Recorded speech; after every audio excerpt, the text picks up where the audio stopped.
Assalamu alaikum, beautiful people. Here I am with a lecture for the students of 12th class. Subject is General English. Topic is the letter A. Letter A, a chapter of your English textbook.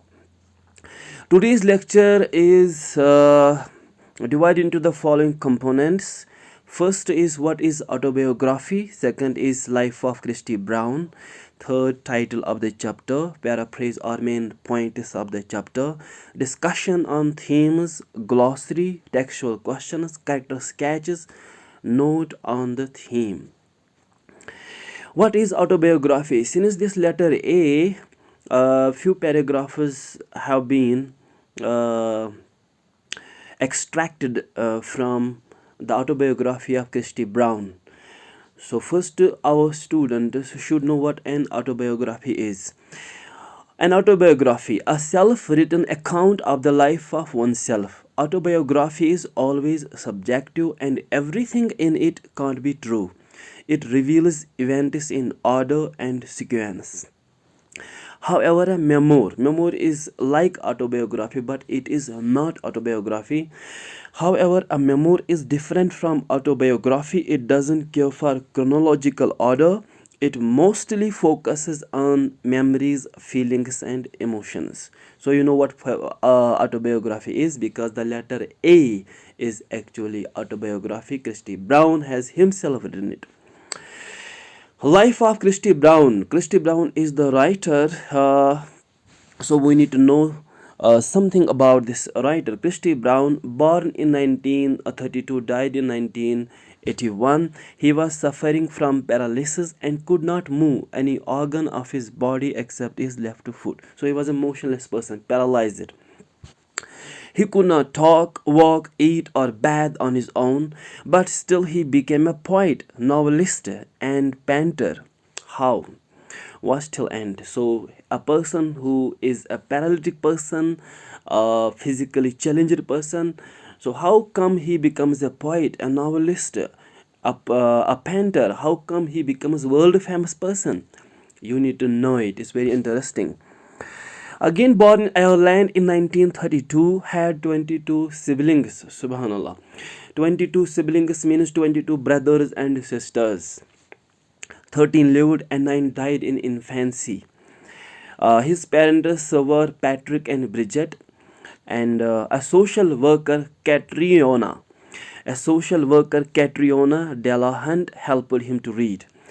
And here is one more man, that is a writer, Robert Collis, helped him to write books and got his first book, My Left Foot, published in 1954, and that made paralytic Christy an international celebrity.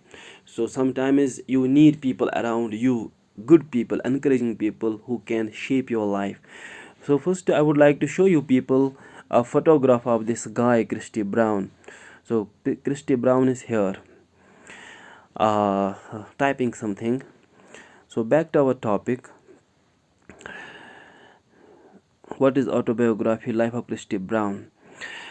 And interesting thing about his personal life is that when his book was published, he became internationally famous, and a married American woman, Beth Moore, read his book, exchanged letters with Christy, fell in love and wanted to marry him. So this man, he was loved by women, and that with by married women, and this American woman wanted to marry him. Though this man, he is totally useless physically, but talent won him women. Their relationship lasted about 10 years, not a joke, 10 years relationship. But Christy fell in love with another girl, Mary Carr. She was from British. This Mary Carr was from British. This happens. And married her in 1972. But this second woman, Mary Carr, she was not a good woman. She didn't love him. She loved his fame and all that. She was habitually unfaithful and had an abusive nature. She perhaps killed Christy in 1981, but it was said in media that Christy died with choking food. Christy depended on alcohol. He loved alcohol. And you know, when a person is sad and when his life has become hell, so he resort to these intoxicants. So this man has done the same thing. Christy depend on alcohol.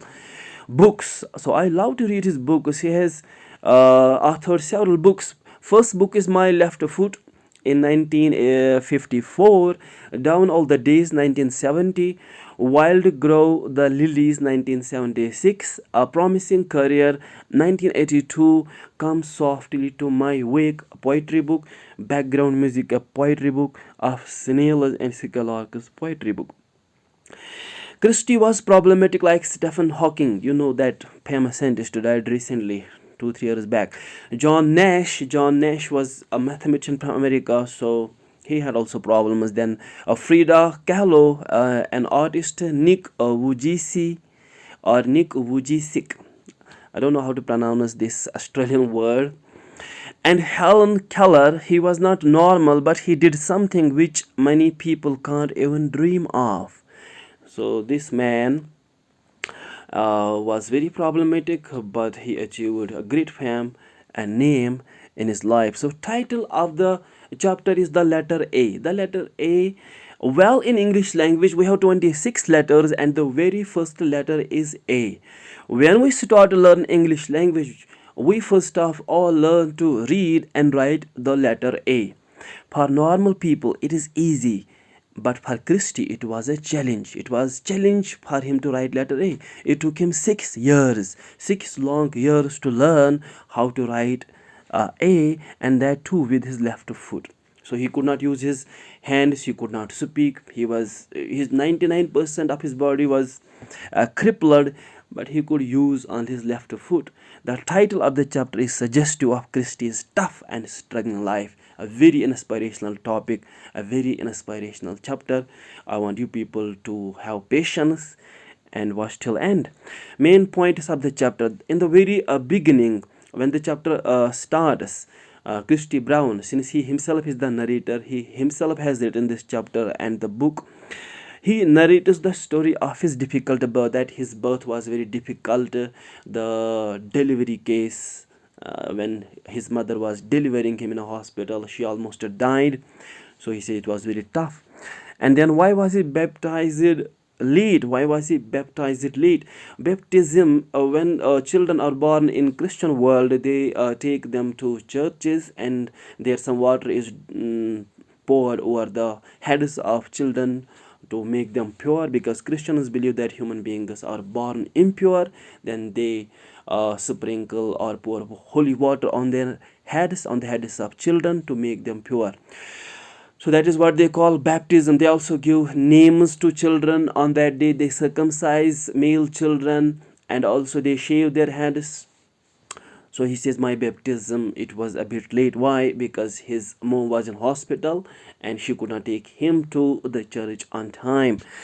And then list of problems his mother detected in him. So when Christy Brown was very young, maybe 1 year old or 6 months old, his mother noticed certain problems with Christy Brown, with baby Christy Brown. First problem was couldn't hold his head steady.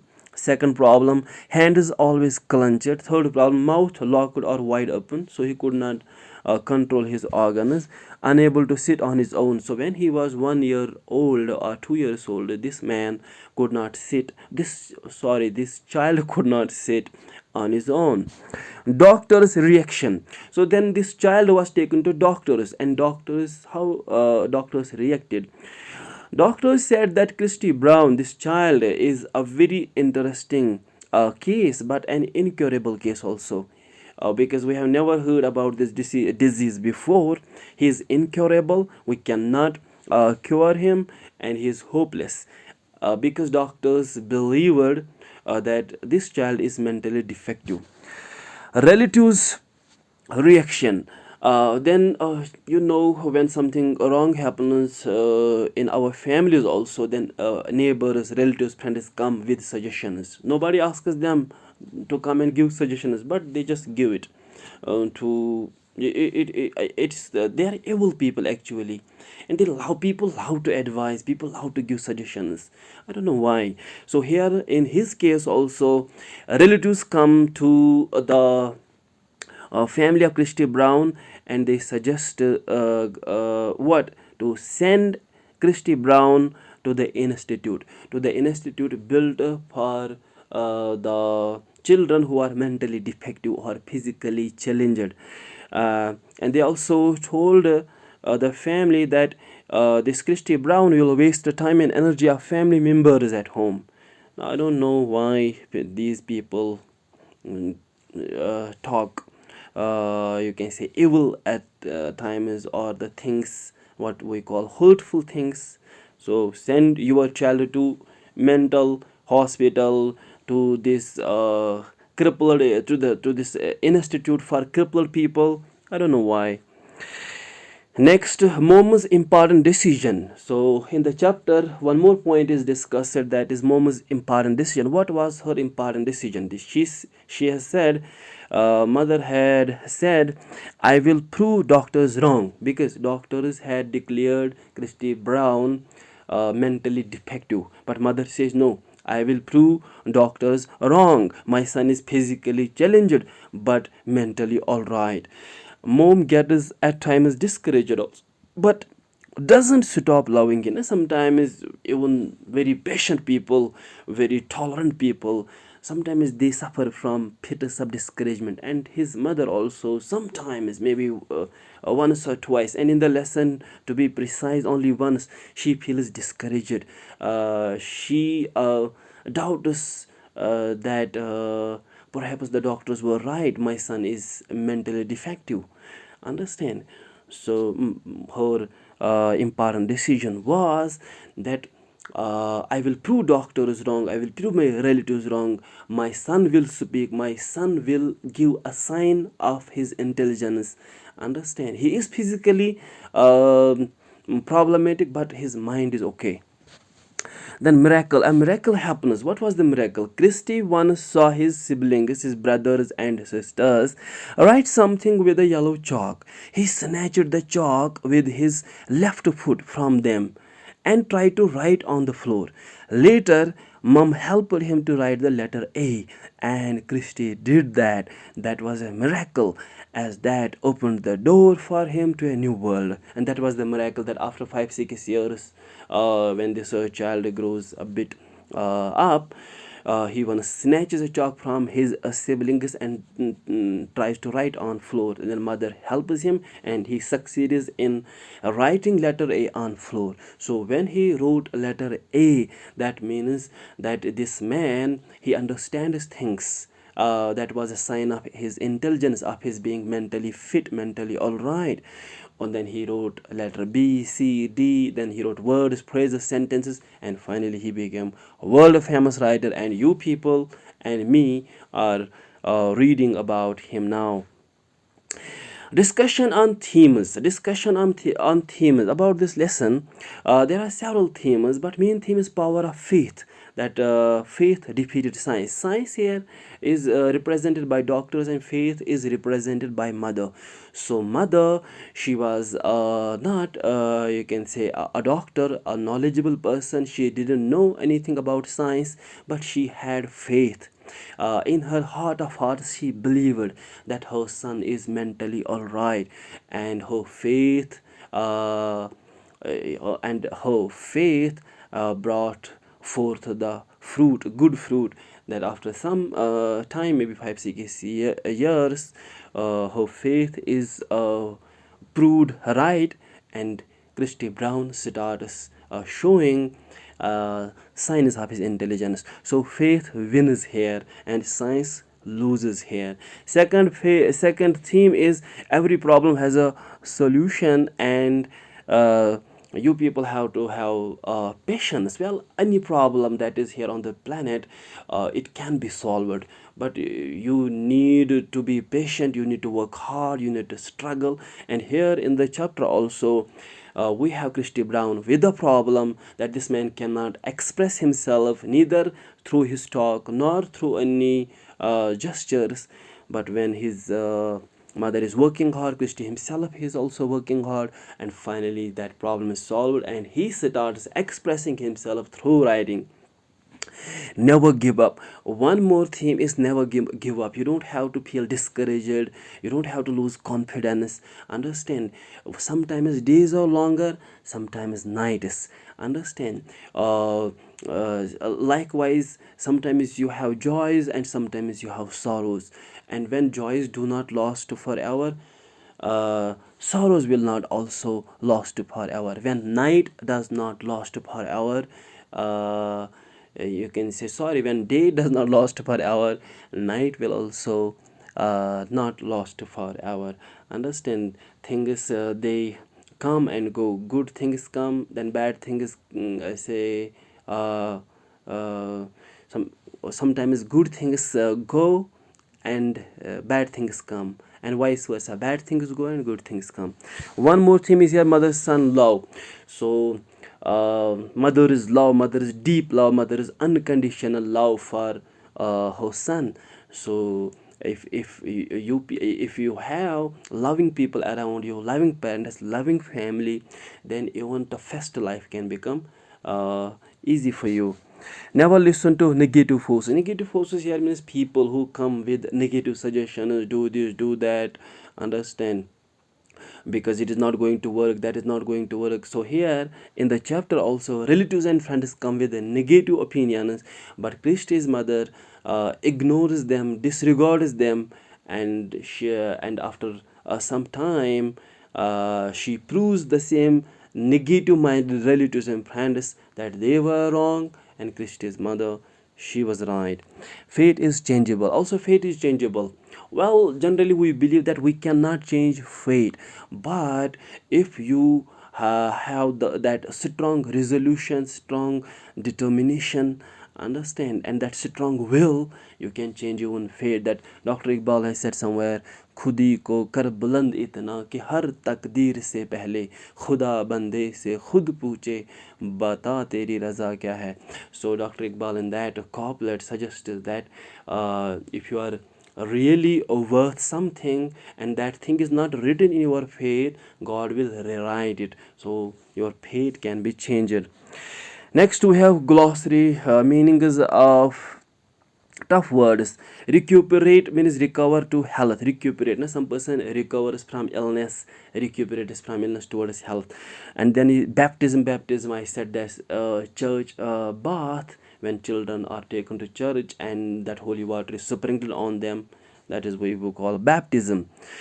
Grasp means hold fast. Teat means mouth of milk bottle. Crippled means damaged, or crippled also means lame. Convulsed means seized. Triumph means victory. Vivid means clear. Scribble means write in haste. To write in haste. Swoop means dive over.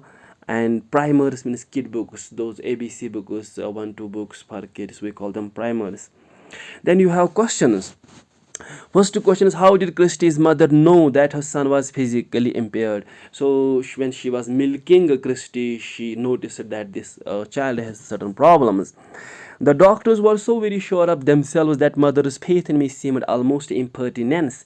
What did Christy's mother think about him? What did Christy's mother think about him? Christy's mother thought about his son that he is, yes, he is physically problematic, but mentally he is all right. Next question is, why is her faith in him being described as impertinence? Impertinence is rudeness. Why is her faith in him being described as impertinent? Because she regarded the qualified opinion of doctors. Third question is, in spite of all that doctors and specialists told her, Christy's mother would not agree that he was an imbecile. What does this reveal about her as a person? It reveals that she was a loving mother. She was a woman of faith. That is what it reveals. And if you want to write down the answers, you can pause the video and write down the answers. And then you have, what did Christy's mother hope to achieve by showing him pictures of animals and flowers? She was actually trying to teach him the names of flowers and animals. That is what mothers, literate mothers, do. They before sending their kids to school, they teach them at home basics of knowledge, that 1, 2, ABC and other things. Next is here, Question 5. What was the advice offered by relatives and friends? Why was it lucky for the writer that his parents didn't heed the advice? Well, it was lucky for him that his parents did not pay attention to the words of these negative minded people. Otherwise, he would have been sent to some institute, and that would have affected his life adversely. Question 6 is Christy's mother believed that he was not an idiot because she loved him and believed in him. Christy feels that not many mothers would have treated him the way his mother did. How would Christy have been treated in another household? Another household, maybe they would have listened to the suggestion of doctors, because doctors, we have to listen to them. Then if that family would have listened to the suggestion of doctors, then Christy would not have been this world famous person. He would have been sent to some institute where his life would have become hell. Question 8 is that was a momentous decision. What decision did his mother take about bringing him up? Why does Christy consider the decision momentous one? Because that decision changes his life. That is why it is momentous, very important. Despite being surrounded by a loving family, what were Christy's feelings as he lay on his back in the kitchen or in the garden? So he felt lonely. Though he was surrounded by loving family, still he felt lonely because he could not communicate, interact with other people. He could not play like his siblings. Question 10 is while his father was busy bricklaying, his mother was patiently pulling down the wall brick by well that wall, that invisible wall that separated him from other siblings, because he could not behave like them. They now spoke of an institution. They means these negative minded relatives. What is the institution? Institution for these mentally challenged people, a kind of mental asylum. How did Christy's mother respond to their suggestion? Christy's mother disregarded their suggestion. She didn't pay attention. Christy's mother, father, and siblings saw his forming the letter A as a sign of intelligence, as I said. 13th question is why was Christy surprised to see himself holding a chalk stick between his toes? Because he had acted upon his impulse. He didn't know why that chalk was there in the toes of his foot and what he was doing. He had no idea. Why was everyone tense in the room when they saw Christy attempting to write? Everyone was tense because they were waiting for him to write the letter A. They were waiting for that miracle. Last question of the text is what do you think finally helped Christy achieve the impossible? Then he said due attention, support, and love from mother, and Christy's own desire to communicate and play with his siblings helped him to achieve the impossible. Next, you have character sketch of mother. So you people have learned already many things about Christy's mother. So you can here pause the video and note it all. Next is character sketch of Christy himself. So we were discussing Christy. You can here do the same, pause the video and note it all. Finally, you have write the theme of the chapter, the letter A. Again here, pause the video and note it all. So with this we came to the end of the chapter. Inshallah, stay tuned and subscribe my channel, and I will be uploading beautiful lectures for you related to your syllabus. So God bless you all. Good night.